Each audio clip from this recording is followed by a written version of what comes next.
Robert, if I'm to believe in God, particularly as expressed in the Western monotheistic religions, Judaism, Christianity, Islam, they all have life after death of some kind as a critical element, and specifically a resurrection, where we will be in the same bodies in some form or another. Help me to understand this. How does the resurrection work? I know I'm going to die. Right. Three approaches to it, and then I'll just give a quick thought about the Christian view of resurrection. One approach to the resurrection, of course, in Christianity is the resurrection of Jesus Christ, for which, of course, the Christian church claims that there is not only historical evidence, but that Christ was changed in the resurrection. So he comes back, as it were, with a spiritual body, as St. Paul calls it. He comes back transformed, and also promises his disciples the same resurrection from the dead. A second approach goes all the way back to the time of Plato, really, and to the Platonists, who considered human beings to have those transcendentals, the desire for perfect and unconditional truth, love, goodness, beauty, and being. And because of this, they thought that there was some transcendent quality to them that would not have to die upon bodily death. So it's been a second kind of an approach. An immortal soul. An immortal soul, exactly, and they call it an immortal soul.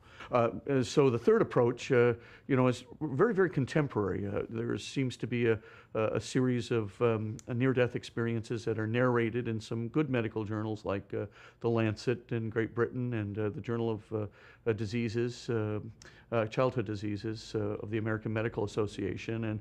And some of these are pretty good studies that seem to indicate that human self-consciousness survives bodily death.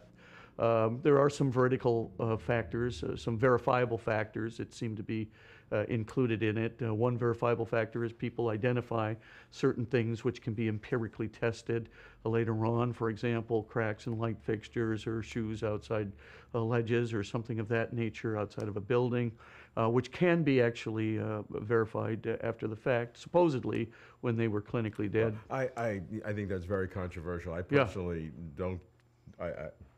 I personally discount a lot of that evidence, but that would only even indicate that there's some extracorporeal existence. But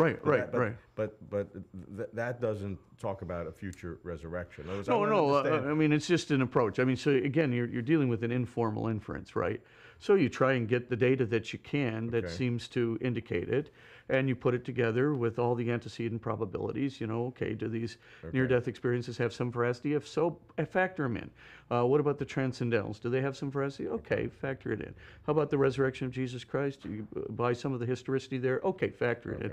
But of course, as you kind of get there, you kind of get to an informal inference that, maybe there is something. Okay, so from your perspective, I want to understand the train of logic. You would go from there to the likely post-death existence of our consciousnesses. Right. Okay. So now, how do you go from that? I'll give you that for the time being. How do you go from that to what the Christian claim is of the resurrection? Yeah. Basically, the Christian claim of the resurrection has three aspects. The first is that it will be love. That we will be together in love and unified with an unconditionally loving God. The second aspect to it is that we will have a glorified body, that is to say that we will still maintain some form of embodiment. The third is that it will be forever, it'll be everlasting. So these three components, you say, well, how do you get from, the post-death? The only way you can really do it is through Christian revelation. Because, of course, even if the near-death experiences are truly veridical and there's something to them, you couldn't prove immortality per se from it, just a post-embodied self-consciousness. Now, where do you go from there? It's the promise of Jesus Christ.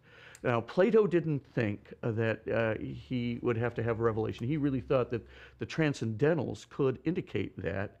And so he thinks the transcendentals, because they're perfect, unconditional truth, love, goodness, beauty, and being, there's a kind of a immortal factor in the In this transcendental resurrection, is it sort of constant love, or will we actually be doing things the way we do things with our current bodies? I think we can interrelate with people through some form of glorified embodiment, which in a relationship would be very loving and very joyful. But there'd be many people, and there'd be many ways in which that occurs.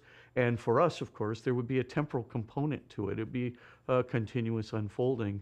And of course, I think Christians universally hold that love is joyful. I mean, basically, and joy makes time, in a sense, stand still, even though there is kind of a manifold. I mean, we've all had the experience of, people being at a dinner, and you look at your watch, if you've enjoyed people thoroughgoingly, and say it's 3 in the morning, where did the time go?